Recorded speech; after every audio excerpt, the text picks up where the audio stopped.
오늘 성경 구절은 마태복음 6장 5절에서 13절입니다. 앞에 화면 보시고 다 같이 한 목소리로 읽겠습니다.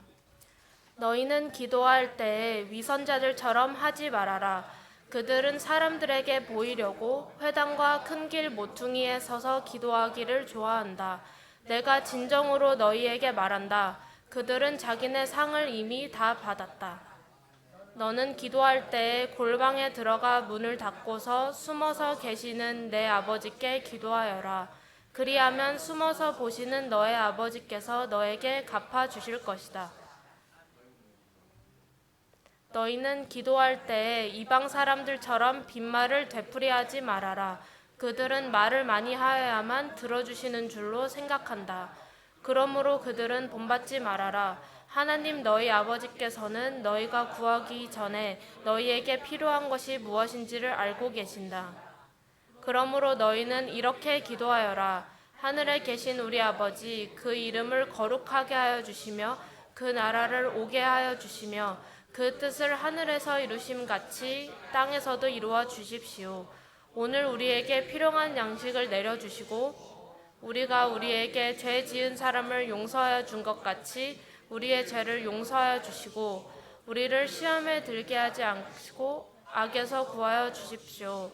나라와 권세와 영광은 영원히 아버지의 것입니다. 아멘. 기도할 때 하지 말아야 할 것과 해야 할 것이라는 제목으로 말씀 전해주실 이영원 목사님 박수로 맞이해 주세요.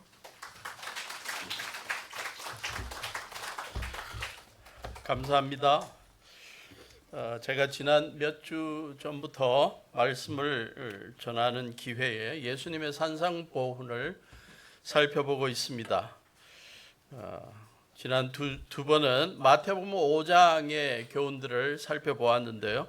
예수님께서 제자들에게 당대 율법학자들 바리새인들의 보여주는 의보다 차원이 다른 의로움을 제자들이 보이도록 가르친 것을 살펴보았습니다. 6장, 오늘 본문이 포함되어 있는 6장에서 특별히 1절부터 18절에서 예수님께서는 주위 사람들에게 참 믿음이 깊다라고 인정받고 있지만 그들의 행동에서 위선적인 모습을 보이고 있는 사람들을 예로 들면서 예수님의 제자들은 그렇게 살지 않도록 경고하십니다. 그 대표적인 예들이 아마 율법학자들과 바리새인들이었던 것 같습니다. 6장 1절부터 18절에 보면 위선적인 행동의 구체적인 세 가지 경우가 언급되는데 첫째가 1절부터 4절이죠. 거리에 가난한 자들, 노숙자들 힘들게 살아가고 있을 때 그들을 도와주기 위해서 선행을 할 때, 자선을 베풀 때 그냥 도와주면 되는데 나팔수까지 동원해서 나팔을 불면서 자기들의 행동을 사람들이 좀 알아달라는 거예요. 아까 사진에 나팔을 보셨습니까? 너무 빨리 지나가서 그냥 도와주면 되는데 나팔수를 동원합니다. 그래서 우리가 하는 일을 좀 인정해달라, 기억해달라, 우리가 이런 사람이다 남들에게 보이려고 하는 거죠. 5절부터 15절 기도할 때 사람들 앞에 사람들이 많이 모여있는 데서 기도하면서 큰 소리로 기도하고 길게 기도하고 그래서 우리가 대단한 기도의 사람이다 그런 위선을 보이지 마라. 16절부터 18절에는 금식할 때 뭔가 삶의 어려움을 놓고 기도 제목을 놓고 주님 앞에 기도하면서 좀 강도 깊게 기도하기 위해서 먹는 것까지 줄이고 기도하는데 며칠 기도하면 이제 살도 빠지고 얼굴도 초췌해지죠. 그럴수록 더 강하고 더 힘있다고 보여야 되는데 막 그냥 다 죽어가는 것처럼 목소리도 작게 하면서 내가 금식하고 있는데 뭐 그게 위선이라 그런 식으로 하지 말라. 신앙적 위선자들의 공통점이 보니까 남에게 보이려고 또 사람들에게 보이려고 라는 구절이 계속 포함되고 있습니다. 우리의 신앙생활의 목적이 사람들에게 우리의 신앙의 깊이와 영성을 보이려는 것이 되지 않아야 할 것입니다. 오늘 함께 생각해 보고자 하는 주제는 그 두 번째 예수님께서 가르치신 기도와 관련된 교훈입니다. 당시에 위선적인 기도 생활을 하던 사람들을 보시면서 예수님께서 하셨던 너희는 이렇게 기도하지 마라 하는 내용과 이렇게 기도하라 하는 예수님의 기도에 대한 가르침을 좀 묵상해 보고 살펴보기를 원합니다. 첫째가 기도할 때 하지 말아야 할 것들이죠. 기도할 때 하지 말아야 될 것 두 가지가 있는데 첫째가 5절에 나옵니다. 사람들에게 보이려고 회당과 큰 길 모퉁이에 서서 기도하는 것, 그렇게 하지 말아라.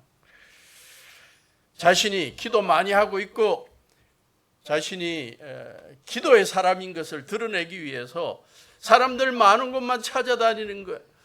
시장에 길 모퉁이에 사람들 많이 있는 데서 큰 소리로 기도하고 손 들고 기도하고, 그래서 날 좀 알아달라는 거예요. 내가 이렇게 기도의 사람이고 거룩한 사람이다. 회당에서 어떻게 기도하는지 사진이 아마 준비되어 있을 텐데요. 회당에서 맨 앞자리에서 저렇게 서서 기도하는 모습이나 거리의 모퉁이에서 저렇게 기도하면서 내가 이렇게 거룩한 사람이다. 현대 교회 안에서도 비슷한 모습들을 좀 볼 수 있지 않을까 생각합니다. 교회 안에서뿐만 아니라 기도원에서 또 신학교에서 이러한 모습들을 좀 찾아볼 수 있다고 보는데요. 예배당에 들어서면 가장 사람들이 많은 곳에, 사람들의 눈에 잘 띄는 곳에 앉아서 이제 두 손을 이렇게 들고 이제 주여를 외치기 시작하고 5분도 좋고 10분도 좋고 외치면서 사람들이 보나 안 보나, 안 보면 더 크게 외치고 주여를 몇십 번 외치기도 하고 나중에는 목소리까지 변하면서 마치 부흥사 목소리로 변하면서 주여를 외치는 그러한 모습을 가정해 볼 수 있는데, 가정이 아니라 현실인 경우도 많이 있다. 그러한 데 대해서 예수님 이러한 위선적인 기도 생활 하지 말고 골방에 들어가 은밀한 곳에서 다 보고 계시고 듣고 계시는 주님 앞에 기도해라. 표준 세 번역에 보니까 숨어서 계시는 하나님. 그 표현이 별로 좋지 않은 것 같아요. 고속도로에 어디 숨어서 딱지 떼는 옛날에 그런 사람들처럼 하나님 그렇게 숨어서 이렇게 뭘 지적하시는 분은 아닐까. 근데 정반대입니다. 숨어서 홀로 뭐 하나 그러다가 기도하는 그 하나님의 백성들을 불쌍히 여기셔서 그들에게 더 귀를 기울이시는 우리 하나님이시다. 많은 사람들이 기도에 대해서 가르치면서 크게 기도하고 외치는 기도를 하고 그러한 것을 많이 강조하고 있는 시점에 오늘 주님께서는 그러한 것들이 위선적인 기도가 될 수 있다. 하나님과 독대하면서 필요한 것들을 전하는, 핵심만 전하는 그러한 기도를 하라. 한 그리스도인 가정에서 어린아이가 하루의 삶을 마치고 이제 자게 될 때 침대에서 기도를 조용히 합니다. 그랬더니 엄마가 내가 들을 수 있게 크게 하라.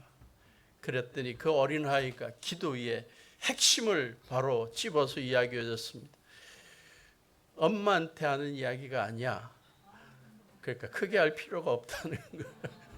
그 어떤 신학자의 가르침보다 의미 있는 가르침이죠. 우리의 기도는 다른 사람에게 들려주기 위해서 크게 할 필요가 없다. 우리 주위에서 듣고 계신 주님 앞에 기도하는 거니까 조용히 속삭여도 된다는 것입니다. 그렇다고 해서 부르짖는 기도를 하지 말라는 것이냐? 아니죠. 살아가다가 부르짖지 않으면 심장이 터질 것 같고 숨이 막힐 것 같은 삶의 막다른 골목에서 우리는 외칠 수밖에 없어요. 그러나 그러한 것은 그때고, 보통의 일반적인 기도 생활 가운데 사람들 앞에 보이려고 내 기도 얼마나 잘하는지 자랑하려고 그를 크게 외치고 길게 할 필요가 없다는 것입니다. 두 번째, 우리가 기도할 때 하지 말아야 될 게 7절에 나오죠. 이방 사람들처럼 빈말을 되풀이하지 말라. 개역에는 중언부언하지 말라고 되어 있습니다. 그들은 말을 많이 하여야만 들어주실 것으로 생각하는데 그렇게 하지 말라는 겁니다. 이방 사람들의 기도에 빈말, 중언부언하는 것, 한 말 또 하고 또 하고 하는 것, 대표가 열왕기상 18장 26절부터 28절에 나옵니다. 갈멜산 상에서 엘리야 선지자와 바알 선지자들이 이 세상에 참 창조주와 주권자 하나님이 누군지 가려보자.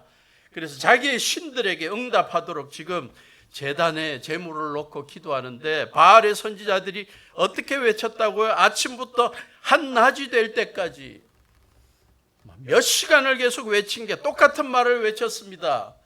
그들은 가져온 소 한 마리를 골라서 준비해 놓은 뒤에 아침부터 한낮이 될 때까지 바알은 응답해 주십시오. 바알 신이여 응답해 주십시오.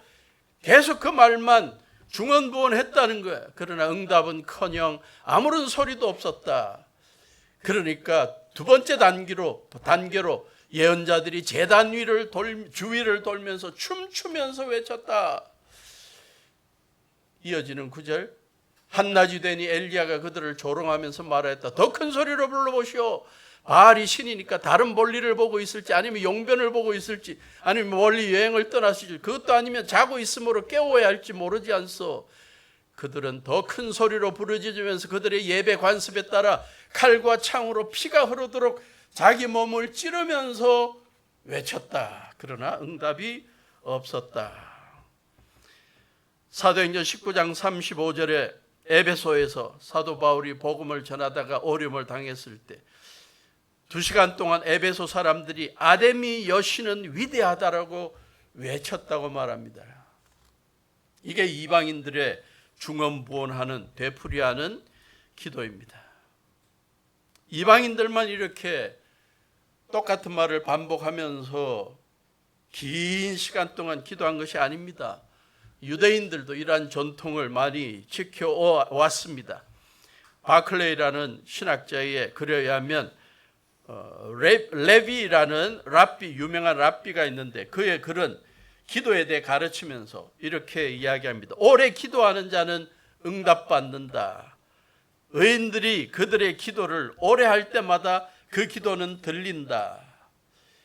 그래서 한 유명한 유대인 기도는 이렇게 장황한 기도를 했다고 합니다. 기도를 이렇게 시작합니다. 축복받으시고 찬양받으시고 영화롭게 되며 높임받으시고 존귀하시며 크게 칭송받고 찬양받으소서 거룩하신 이의 이름이여. 그리고 이제 기도를 시작하는 거예요. 장황한 기도의 대표적인 예로 남아 있습니다. 오늘날 불교에서도 나무 아미타불 관세음보살 계속 반복하면 뭔가 해탈의 경지에 이르고 불도에 이른다고 가르치죠. 행복을 기원하는 일을 위해서 계속 똑같은 말을 반복합니다. 그런데 본래 그 의미가 뭔지 모르는 사람도 많이 있습니다. 남묘 호란계교 대표적인 예고, 가톨릭에서도 미사에 빠지는 사람들에게 대신하는 것으로 가르치는 게 주기도문을 33분을 외우면 미사에 빠진 것을 대신하는 거다. 그게 큰 의미가 있을지 좀 생각을 해봐야 될 것 같아요. 교회 안에서 우리 개신교에서도 기도할 때마다 볼 수 있는 빈말을 되풀이하는 경우가 많이 있죠. 다음 문장이 생각이 안 날 때 중간에 이 추임새가 많이 있죠. 주예를 넣든지 주님을 넣든지 아버지를 넣든지 믿습니다를 넣든지, 그것도 믿습니다가 아니라 좀 신령하게 발음을 해서 주여도 그냥 주여가 아니라 주여 그런 걸 하면서 뭔가 하나님 앞에 뭔가 지금 관심을 기울이게 만드는 추임새를 넣는 것, 이게 다 빈말이에요. 기도하면서 왜 주여 3창을 해야 하는지, 왜 주여 7창을 강조하는지, 왜 주여 10창을 강조하는지,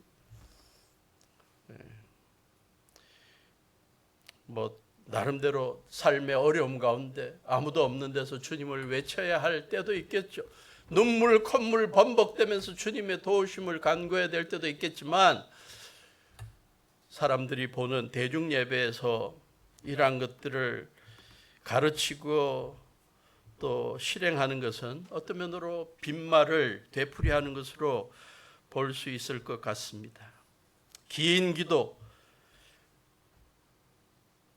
하도 기도를 오래 하라는 걸 교회에서 많이 강조하니까 기도를 시작했는데 5분 만에 끝나버렸어. 어떡하나, 주위 사람들이 열심히 기도하는데 어떡하나. 그래서 중간에 아무도 안 보고 눈 감고 기도하니까 자기 핸드폰으로 좀 인터넷 검색 좀 하다가 한 10분 하다가 또 기도하다가 기도 제목이 안 나오면 이제 드라마 주인공, 어려움 당하고 있는 주인공 좀 살려달라고, 지켜달라고 기도도 포함시키고, 롯데 자이언트 좀 이기게 해달라고 좀 자기 응원하는 팀 좀 기도 제목도 놓고, 별로 의미 없는 안타까운 기도죠. 핵심만 주님 앞에 우리가 내려놓아야 할 것입니다. 예수님께서 이러한 가르침을 하셨는데 구약에도 똑같은 내용의 가르침이 있습니다. 전도서 5장 1절 2절. 의미 있는 구절입니다. 전도서 5장 1절 2절.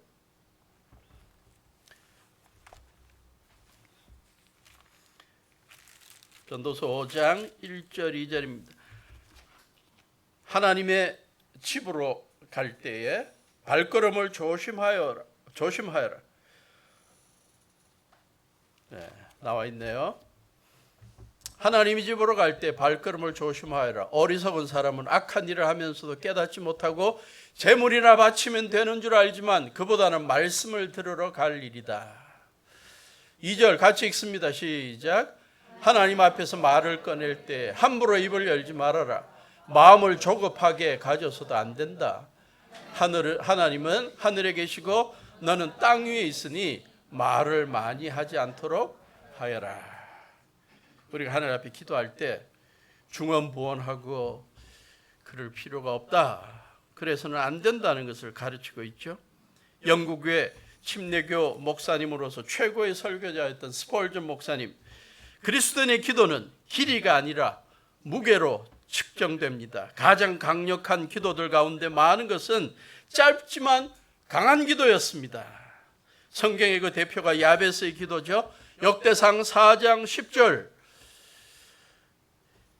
역대상 4장 10절.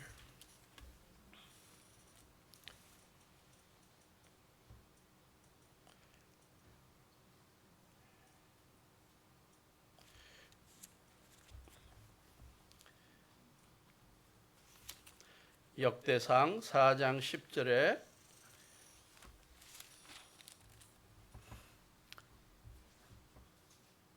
같이 읽어봅시다. 이게 우리의 모든 기도가 되면 좋겠어요. 시작. 야베스가 이스라엘 하나님께 나에게 복의 복을 더해 주시고 내 영토를 넓혀 주시고 주님의 손으로 나를 도우시어 불행을 막아 주시고 고통을 받지 않게 하여 주십시오 하고 간구하였더니 하나님께서 그가 구한 것을 이루어 주셨다. 저 구절은 꼭 기억해 두시고 여러분의 기도 제목으로 하루를 시작할 때 꼭 넣어두시기를 바랍니다. 그래서 야베스의 기도를 구한 것을 이루어 주신 하나님이 우리의 기도도 다 이루어 주셔서 복이 넘치고 영토가 넓혀지고 불행을 막아지고 고통을 받지 않는 그러한 우리의 삶이 되면 좋겠습니다. 또 짧은 기도 하나가 사도행전 7장 58절 59절에 나오죠. 사도행전 7장 58절 59절. 사도행전 7장 58절 59절. 스데반 집사님이 복음을 전하다가 지금 죽게 되는 상황입니다. 그때 장황하게 자기 변명을 하지 않았습니다. 사람들이 성 밖으로 끌고 가서 돌로 치려할 때 스데반을 돌로 칠 때 스데반은 주 예수님 내 영혼을 받아주십시오 하고 부르짖고 60절 무릎을 꿇고 큰 소리로 주님 이 죄를 저 사람들에게서 돌리지 마십시오 하고 외쳤다. 이 말을 하고 스데반은 잠들었다. 그런데 그 바로 다음 장부터 누가 등장하냐면 사도 바울이 등장합니다. 저렇게 예수님 믿는 자를 유대교를 배신했다고 돌로 쳐 죽이는 일에 앞장섰던 지도자 사울이 믿음 때문에 죽어가는, 그러나 저들의 죄를 용서해달라는, 죄를 저 사람들에게 돌리지 말라는 이러한 짧은 기도를 하는 걸 본 사울이 마음에 큰 변화를 받게 되고 예수님을 구세주와 주님으로 믿게 되는, 그래서 사도가 되는 대반전이 이루어지게 됩니다. 바리새인 사울을 바울로 바꾸는 시발점이 이 스데반 집사님의 짧은 그러나 간절한 기도에서 시작되었다. 역사상, 교회사상 윌리엄 틴데일이라는 영국의 성경학자가 있고 성경을 영국말로 영어로 번역한 사람입니다. 그 당시 헨리 8세 영국 국교 또 가톨릭의 영향을 받아서 라틴어로만 교회 안에서 사용하고 또 성직자들만 라틴어로 설교하고 또 성경을 라틴어로 된 성경만 갖고 있도록 되어 있는 그때에 왜 성직자들만 그것도 라틴어로만 성경을 읽어야 하냐? 모든 하나님의 백성들이 우리말로 성경을 읽어야 된다. 그래서 영어 성경을 번역했어요. 번역하다고 주장하고 하다가 잡혔습니다. 그래서 결국은 화형당하게 되었습니다. 화형당하면서 그가 했던 딱 한마디, 주님 저 영국 왕의 눈을 띄워주십시오. 그 기도 이후에 영국의 교회들이 영국말로 영어로 성경을 읽는 일을 기대하게 되고 드디어 영국에서도 모든 성도들이 자기 말로 하나님 말씀을 읽게 되는 역사가 일어나게 되고 종교개혁에 굉장히 큰 역할을 하게 되었습니다. 우리의 기도 속에 짧지만 간절한 기도, 그러나 그것이 주님 앞에 위대한 역사를 일으키는 기도가 있기를 바라는 것입니다. 자, 이제 기도할 때 포함할 내용, 예수님이 가르친 것들을 봅시다. 첫째, 9절과 10절 또 13절의 마지막 부분에서 소개되고 있는 것입니다. 9절과 10절 다시 한번 볼까요? 9절과 10절이 어떤 내용이었죠? 그러므로 너희는 이렇게 기도하여라. 하늘에 계신 우리 아버지, 그 이름을 거룩하게 하여 주시며 그 나라를 오게 하여 주시며 그 뜻을 하늘에서 이루심같이 땅에서도 이루어 주십시오. 13절, 우리를 시험에 들지 않게 하시고 악에서 구하여 주십시오. 그 뒷부분에 나라와 권세와 영광은 영원히 아버지의 것입니다.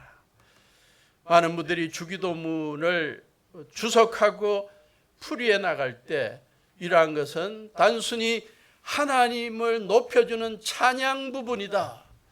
그래서 우리의 삶과 직접적으로 연관이 있기보다 하나님께서 어떤 분인지 알고 기도하자. 그러니까 하나님의 위대하심을 인정하는 부분이다 라고 해서 찬양 부분으로 간주하는 경우가 많습니다. 그러나 저는 이것이 찬양으로 그치는 게 아니라 우리의 기도 속에 가장 우선돼야 될 우리의 간구가 여기에 포함되어 있는데, 그것은 어떠한 다른 것을 요구하기 전에 하나님, 나를 통해서 하나님의 이름이 높아지고 나를 통해서 하나님의 나라가 드러나고 나를 통해서 하나님의 뜻이 이루어지게 해 주십시오라는 간구와 기도가 맨 처음에 나왔다고 보는 것입니다.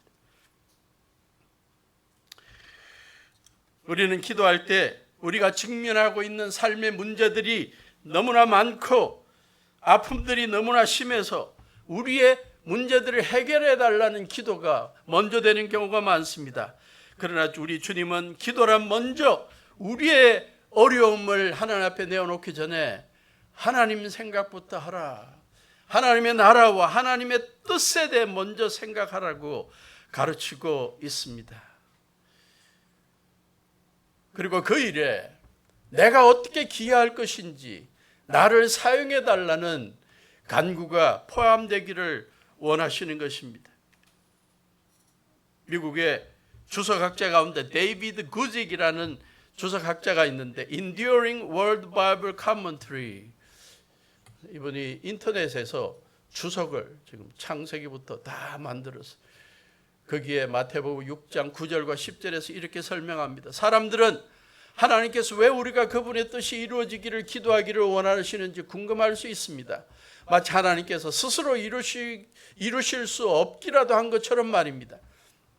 하나님은 우리의 기도나 협력 없이도 그분의 뜻을 이루실 수 있는 능력이 충분히 있으십니다.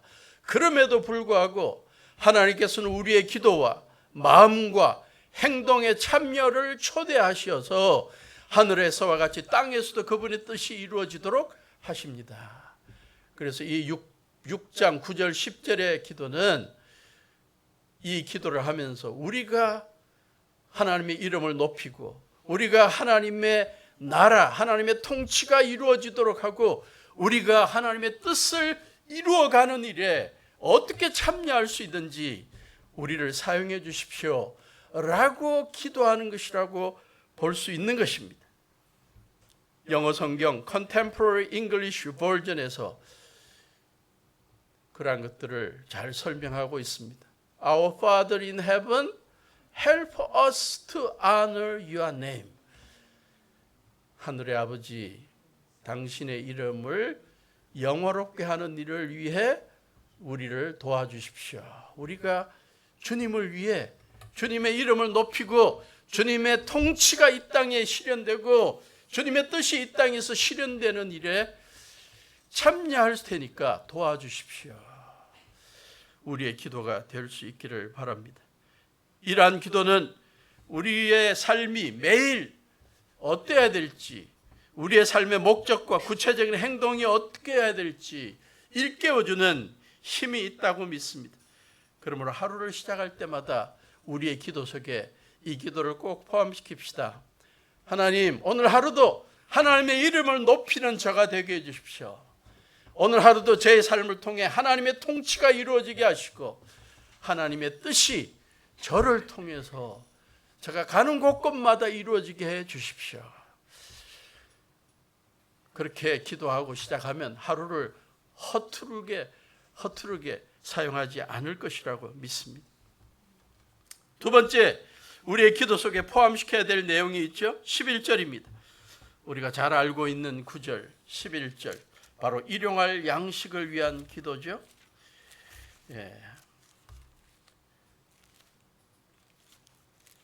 정확한 9절. 오늘 우리에게 필요한 양식을 내려 주십시오. 이 구절을 번역하는데 여러 가지 논의가 많았죠. 원어적인 의미는 빵입니다. 이스라엘 백성들은 주식으로 빵을 먹었으니까. 그런데 우리 한국에서 한국어로 번역을 하려고 그러니까 우리 한국의 주식이 이게 빵이 아니니까 일용할 양식, 빵, 떡, 그래서 밥, 뭐 여러 가지 논의가 많았습니다. 그래서 여러 구절에는 여러 번역에 사적인 번역에는 떡도 나오고 또 성경에는 여러 곳에서 예수님을 우리의 빵이 아니라 생명의 떡으로 표현했죠. 떡이나 빵이나 다 같은 건데 이걸 지금 어떻게 하면 각 나라 사람들에게 쏙 맞게 기도의 제목으로 이해하게 할 수 있을까? 뭐 여러 학자들이 논의가 많았습니다. 재미있는 사실을 하나 발견했는데 저 파푸아 뉴기니 남태평양의 한 섬나라 거기에서는 번역자들이 이걸 갖고 고심하다가 그 나라에서는 또 주식이 빵도 아니고 떡도 아니고 바나나였대. 바나나와 고구마가 사람들이 가장 잘 먹는 주식이래. 그래서 성사학자들이 이걸 그렇게 번역하고 있는 경우가 많다. 그래서 우리에게 일용할 바나나나 고구마를 주시고, 우리에게는 간식처럼 느껴지지만 그들에게는 주식으로. 오늘 세 번역에 보니까 오늘 우리에게 일용할 양식을 달라 그랬는데, 이 양식이란 번역이 또 오해될 수 있는 그 여지가 많죠. 한식이라고 하지 않고 중식이라고 하지 않고 왜 양식이냐. 그러니까 가능하면 번역에 오해 소지가 없게 만들어야 되는데, 어쨌든 예수님은 우리가 기도할 때, 제자들이 기도할 때 일용할 양식, 오늘 필요한 양식을 달라고, 음식을 달라고 기도하라고 가르칩니다. 단순히 먹는 것만 이야기하지 않겠죠. 우리의 의식주 문제, 우리의 하루하루의 삶에 필요한 것들을 하나님 앞에 간구하는 것이겠죠. 이 구절에 대해서 물질적인 것을 간구하라, 일용할 양식, 의식주 문제를 간구하라는 것으로 해석하는 분이 있는가 하면, 영적으로 해석해서 하나님의 말씀을 간구하라고 가르치는 분들도 있고, 여기에 빵을 또 떡을 예수님이 이 귀한 기도를 하시면서 먹는 것까지 그렇게 이야기하신 것은 아닐 것이다. 그러니까 이것은 주님의 만찬을 이야기할 것이다, 성만찬을 이야기할 것이다 라고 해석했던 사람들도 있습니다. 그래서 영적인 해석과 물질적인 해석으로 나뉘어지지만 둘 다를 포함할 수 있을 것입니다. 너무 영적인 것을 강조하기 위해 하나님의 말씀을 달라고, 오늘 하루 거룩하게 살도록 말씀을 달라고만 해석할 필요가 없습니다. 우리의 육체적인 필요, 물질적인 필요, 우리의 삶의 의식주의 문제 더하기 우리의 영적인 성장을 위해 필요한 것들도 양식을 달라고 기도하는 것을 포함시킬 수 있겠죠. 메시지 성경의 유진 피터슨 목사님은 물질적인 것, 의식주 문제를 아주 현실적인 표현으로 소개했죠.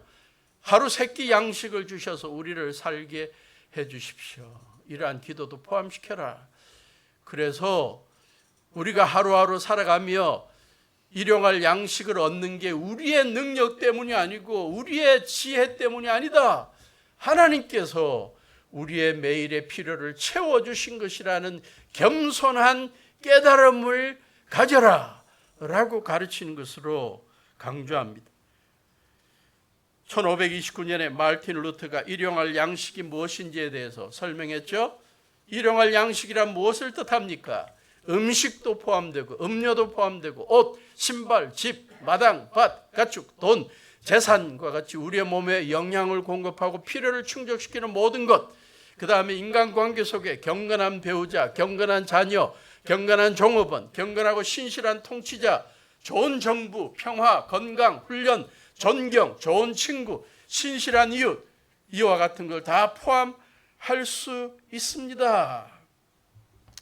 이러한 것들을 포함시켜야 되는 이유는 조금 전에도 말씀드린 것이 우리가 하루하루 살아가는 데 있어서 우리 능력으로 이러한 걸 다 채울 수 있다는 교만을 없애기 위한 것입니다. 하나님께서 우리의 모든 필요를 충족시켜 주시는 분이라는 겸손한 고백을 유지하기 위한 것이고, 하나님만을 신뢰하는 나날이 되게 하기 위해서입니다. 특히 가까운 이웃들이나 가까운 가족들에게도 우리의 개인적인 현실적인 어려움을 말하기가 힘들어지는 세상 속에 우리 그리스도인들은 해결책이 있습니다. 돌파구가 있습니다. 주님께 기도할 수 있습니다. 우리의 어려움과 우리의 필요를 다 아시는 주님 앞에 그것을 내어놓으면 주님께서 기적적으로 적합한 때에 해결해 주실 것입니다. 일용할 양식을 위한 기도와 관련해서 또 한 가지 중요한 깨달아야 할 사실이 있습니다. 주님께서 오늘 필요한 양식을 위해 기도하라 그랬지, 우리의 욕구를, 끝없는 욕구를 충족시키기 위해 기도하라고 하지 않았다는 것입니다. 대박을 꿈꾸며 주님 앞에 기도를 하라는 것이 아닙니다.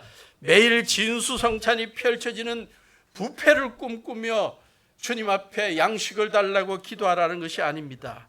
하루하루 우리에게 필요한 것을 달라고 기도하라는 것입니다. 그래서 일용할 양식을 위한 기도가 우리의 욕구를 충족시키는 수단이 되지 말아야 할 것을 교훈합니다. 구약 잠언에 감동적인 기도가 하나 있습니다. 우리의 기도가 되기를 바랍니다. 잠언 30장 7절부터 9절입니다. 같이 읽어봅시다. 시작. 주님께 두 가지 간청을 드리니 제가 죽기 전에 그것을 이루어 주십시오. 허위와 거짓말을 저에게서 멀리하여 주시고 저를 가난하게도 부유하게도 하지 마시고 오직 저에게 필요한 양식만을 주십시오. 제가 배가 불러서 주님을 부인하면서 주가 누구냐 고 말하지 않게 하시고 제가 가난해서 도둑질을 하거나 하나님의 이름을 욕되게 하거나 하지 않도록 하여 주십시오. 아름다운 기도죠.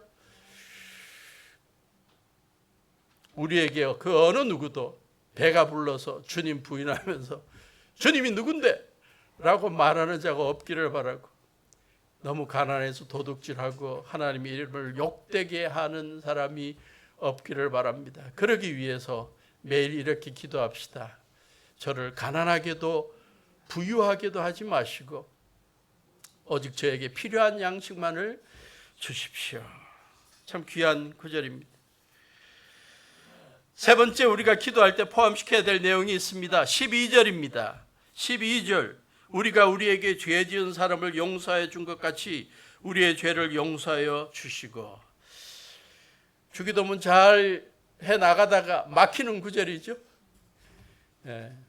하나의 조건이 붙어 있죠. 하나님, 지금까지 살다가 어제 또 제가 잘못한 거 용서해 주십시오. 뭐 그렇게 하려고 그랬더니 우리가 우리에게 죄 지은 자를 용서해 준 것 같이 우리 죄를 용서해 주십시오. 그러니까 우리가 우리에게 죄 지은 자를 용서해 주지 않으면 이러한 기도를 할 자격이 없다.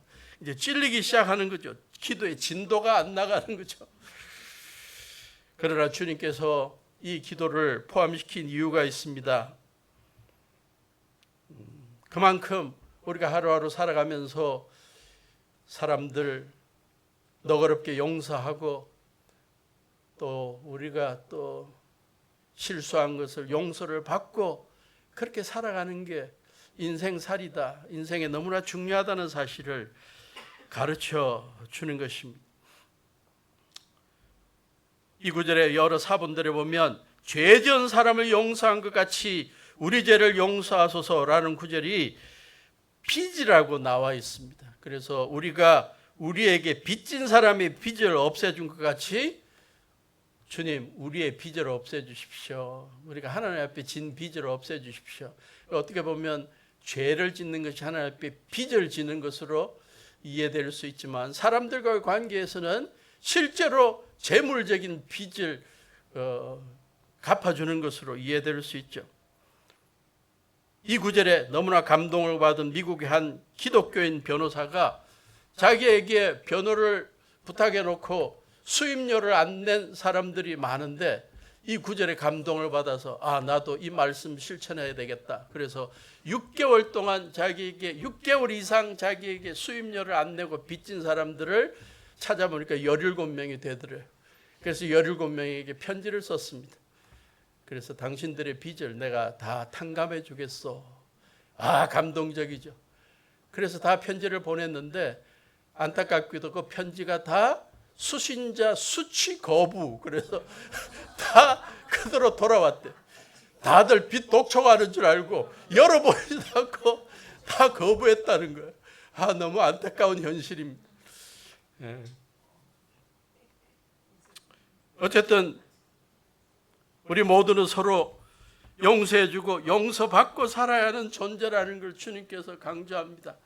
그래서 살아가면서 주위 사람들, 더불어 사는 사람들이 너희들에게 죄 지으면 그거 갖고 꽁하고 있지 말고 복수하려고 그러지 말고 너그럽게 용서해주고 그 다음에 너희들 잘못한 거 나한테 용서를 빌어라.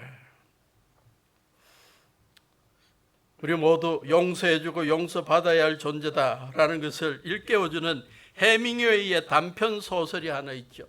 세계의 수도라는 소설인데 마드리드와 관련된 이야기입니다. 마드리드에는 파코라는 이름을 가진 소년들이 아주 많다. 파코란 프란시스코를 줄여서 부르는 애칭이다. 마드리드의 우스갯소리 중에 이런 말이 있다. 마드리드로 찾아온 어느 아버지가 엘 리베랄 신문의 광고란에 파코 화요일 정오에 몬타나 호텔로 나를 찾아오느라 모든 것을 용서한다 아버지가 라는 광고를 낸 적이 있다. 그랬더니 무려 800명이나 되는 젊은이들이 이 광고를 보고 몰려와 경찰 한 중대가 출동하여 그들을 해산시켜야 했다는 것이다. 우리 모두가 다 용서가 필요한 사람들이다. 그걸 보여주는 아주 재밌는 소설의 앞부분입니다. 그러므로 이 12절에 이 죄 지은 사람을 용서한 것 같이 우리 죄를 용서해 주십시오라는 기도는 우리가 기도할 때마다 우리의 인간관계를 되돌아보는 기회를 가지게 만듭니다. 지금까지 살아오면서 우리가 주위 사람들 너그러운 마음으로 대하고 있느냐? 우리가 용서해 줘야 될 사람이 있느냐? 우리가 용서를 빌어야 할 사람이 있느냐? 한 걸음 더 나아가 이 기도는 우리와 하나님과의 관계도 점검하게 만듭니다. 우리가 하나님의 이름을 높이고 살고 있는지, 하나님의 주권을 인정하며 살고 있는지, 하나님의 뜻을 이루어 드리며 하나님의 자녀답게 살고 있는지, 아니면 이 일에 부족하게 살고 있는지. 그래서 이러한 일에 대해, 부족한 점에 대해 용서를 빌도록, 그래서 하나님과의 관계를 회복하도록 요청하는 것입니다. 마지막으로 우리의 기도 속에 포함되어야 할 내용이 있다면 13절이죠. 우리를 시험에 들지 않게 하시고 악에서, 다른 번역에 하면 악한 사람들에게서 구하여 주십시오. 시험, 헬란말로 페이라스모스인데 이것은 우리를 윤리적으로 타락하게 만드는 것, 템테이션을 의미하기도 하지만 신앙을 지켜나가는 데 있어서 이겨내야 하는 시련, 신앙적인 테스트, 단련, 이러한 것들도 포함시키는 용어입니다. 우리가 살아가는 이 세상은 시험도 많고 시련도 많고 사고도 많고 사건도 많습니다. 이러한 세상살이에서 우리를 건져주시고 지켜주시고 보호해달라는 기도야말로 너무나 필요하고 절실합니다. 지난 한 주간에도 인터넷을 통해 보면 얼마나 크고 작은 사건 사고가 많은지, 우리들에게 이러한 것들이 다가오지 않도록 지켜달라는, 악에서 구해달라는 기도야말로 필요한 것입니다. 이러한 기도는 우리가 하나님 앞에서 얼마나 나약한 존재인지를 인정하는 것이고, 하나님의 도움과 간구를 통해 하나님을 하나님으로 인정하는 신앙이 드러나게 만드는 기도입니다. 다시 영국 침례교 목사님 스펄전 목사님의 말을 인용하면서 교훈을 하나 얻기를 원합니다. 그는 이러한 표현을 썼습니다. 우리가 하루를 시작하면서 우리를 시험에 들지 않게 하시고 악에서 구하여 주십시오 라고 기도하며 시작해 놓고, 많은 그리스도인들이 스스로 시험에 들어가는, 의도적으로 들어가는 사람들이 있더라. 그래서 그가 이런 표현을 씁니다. 우리를 시험에 들게 하지 마소서라고 기도하고 나서 스스로 시험에 빠지는 사람은 하나님 앞에 거짓말하는 사람이다. 우리를 시험에 들게 하지 마소서라는 기도가 도덕적 분위기가 좋지 않은 유혹의 장소로 가는 사람들의 입에서 나온다면 부끄러운 신성 모독이다. 우리의 기도와 우리의 거룩한 삶이 분리되어서는 안 된다는 사실을 교훈하고 있죠. 깊이 있는 교훈입니다. 깊이 있는 해석입니다. 우리의 삶에 이러한 기도가 좀 기억나서 이러한 스펄전 목사님의 교훈이 기억나서 우리의 기도가 거룩한 삶으로 이어질 수 있기를 간절히 바랍니다. 일용할 양식을 위한 기도, 우리의 죄를 용서해달라는 기도, 우리를 시험에 들지 않고 악에서 구해달라는 기도는 우리의 삶의 과거와 현재와 미래를 다 통틀어서 하나님의 도와주심을 간구하는 기도입니다. 우리의 삶을 다 주관해달라는 거죠. 우리의 현재 필요를 채워달라라는 기도가 매일 오늘 일용할 양식을 달라는 기도에서 표현되죠. 우리의 과거, 우리의 해결되어야 될 죄의 문제, 용서, 필요한 용서를 주님 앞에 비는 기도야말로 우리의 과거를 처리해 줄 수 있는 하나님의 능력을 보여주는 것입니다. 우리를 시험에 들지 않게 하고 악에서 구해달라는 기도야말로 우리의 미래를 주님 앞에 맡기는 것입니다. 우리의 과거와 현재와 미래를 다 주관할 수 있는 능력의 하나님을 믿고 하나님 앞에 이것을 간구하며 살아가는 우리가 될 수 있기를 바랍니다. 결론을 맺습니다. 요약입니다. 오늘 말씀을, 예수님의 기도에 대한 가르침을 우리가 오래 기억하면서 우리의 기도 생활이 더 깊어질 수 있기를 바라고 우리의 기도에 수많은 응답이 있기를 간절히 바랍니다. 첫째, 우리의 기도 생활에 사지 말아야 할 것 두 가지, 사람들에게 보이려고 기도하지 말자. 두 번째, 중언부언하거나 시간만 길게 끄는 기도하지 말자. 제가 보니까 여러분들 가운데 이러한 거 하는 분이 별로 없는 것 같아요. 그래서 빨리 넘어갔습니다. 두 번째, 우리의 기도에 포함시켜야 될 내용들 네 가지. 같이 읽읍시다. 첫째, 내 삶을 통해 하나님의 이름을 높이고 하나님의 통치가 이루어지고 하나님의 뜻이 드러날 수 있게 하겠다는 결단을 기도를 통해 하자. 두 번째, 일용할 양식 구하기. 세 번째, 나에게 죄 지은 사람을 용서하고 있는지 점검하기. 네 번째, 시험에 들지 않게 도와달라고 간구할 뿐만 아니라 스스로 시험에 빠지는 행동을 하고 있지는 않는지 점검하기. 이게 우리의 기도 생활 가운데, 기도 내용 가운데 포함될 수 있기를 바랍니다. 할 수만 있다면 이걸 좀 요약하셔갖고 매일 기도하실 때마다 여러분 핸드폰에 이렇게 좀 요약하셔갖고 기도할 때 딱 옆에 놓고 점검해 나가면서 기도해 보는 것도 굉장히 효과적일 것 같아요. 그죠? 중언부언할 필요 없어요. 우리의 기도를 통해 아름다운 역사들이 일어날 수 있기를 간절히 바랍니다.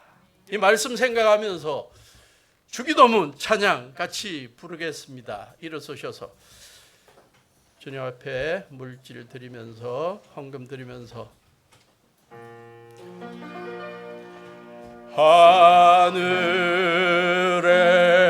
하늘에 계신 아버지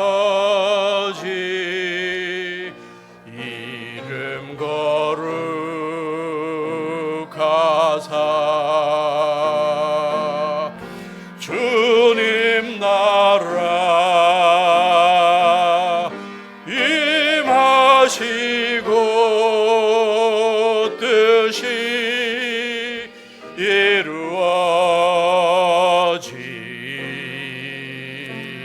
이루어지다. 일용할 양식 주시고 우리들의 큰 죄 다 용서하옵시고 또 시험에 들게 마시고 악에서 구원하소서. 대개 주의 나라 주의 권세 주의 영광 영원히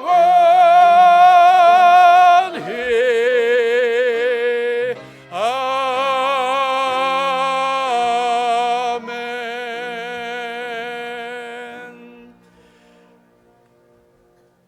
이들의 삶을 지금까지 눈동자같이 보호해 주시고 지켜주신 주님, 주님께서 베푸르신 은혜가 너무나 감사해서 주님의 날 함께 모여 신령과 진정으로 예배드리는 저희들의 예배를 받아주신 주님, 저희들의 감사의 기도와 찬양도 받아주시고 저희들의 물질도 받아주시는 주님, 저희들의 삶에 더욱더 감사가 넘치고 감격이 넘칠 수 있도록 저희들의 삶을 인도해 주시옵소서. 주님께서 베풀어 주신 것이 너무나 감사해서 물질로 주님 앞에 드리고 재능으로 드리고 마음을 드리고 헌신의 결단을 하는 귀한 성도님들을 지켜주셔서 이들의 삶을 앞으로도 주님의 영광의 도구로 사용해 주시고 하나님의 이름을 높이고 하나님의 통치가 이루어지고 주님의 뜻이 이루어지는 일에 요긴하게 사용해 주시옵소서. 주님 앞에 물질을 드리고 재능을 드리고 여러 가지를 드리며 감사하는 성도들의 삶을 더욱더 영광스럽게 해주시고 이들의 삶에 복이 넘치도록 주님 함께 해주시옵소서. 귀한 성도들의 삶뿐만 아니라 온 가정과 권속들을 지켜주셔서 형통하게 하시고 건강하게 하시고 평안하도록 지켜주시옵소서. 주님의 몸된 교회를 지금까지도 아름답게 이끌어 주시고 사용해 주신 주님, 앞으로도 주님의 영광을 위해 마음껏 사용해 주시옵소서. 이제는 우리 주 예수 그리스도의 은혜와 아버지 하나님의 지극하신 사랑하심과 성령님의 동행하심이 주님의 가르쳐 주신 기도를 따라 기도하며 삶의 위대한 변화들과 기적들을 경험하기를 기대하는 귀한 성도들 위해 지금부터 영원토록 함께 하시기를 예수님의 이름으로 간절히 축원하옵나이다. 아멘.